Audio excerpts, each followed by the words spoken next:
अभिनेता अल्लू अर्जुनला पोलिसांनी अटक केली आहे। आताची मोठी बातमी आपण पाहतोय।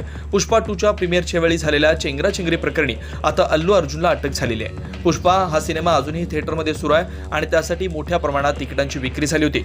मात्र पुष्पा 2च्या प्रीमियर वेळी झालेल्या चेंगराचेंगरीच्या पार्श्वभूमीवर आता अल्लू अर्जुनला अटक करण्यात आली आहे। हैदराबादमधून पोलिसांनी अल्लू अर्जुनला अटक केली आहे। आपण पाहतोय आताची महत्त्वाची आणि मोठी घडामोड।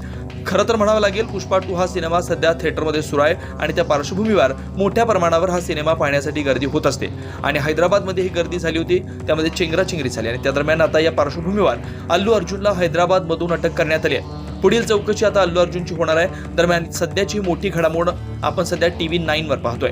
अल्लू अर्जुनला हैदराबादमधून अटक झाली होती। या चेंगराचेंगरीमध्ये एका महिलेचा मृत्यू सुद्धा झाला होता आणि याच प्रकरणी आता अल्लू अर्जुन हा पोलिसांच्या अटकेत आहे। अतिशय दुर्दैवी घटना चेंगराचेंगरीमध्ये घडली। मोठ्या प्रमाणावर थिएटरच्या बाहेर गर्दी झाली आणि या चेंगराचेंगरीत एका महिलेला नाहक आपला जीव गमवावा लागला आणि त्याच पार्श्वभूमीवर आता अल्लू अर्जुन हा पोलिसांच्या अटकेत आहे।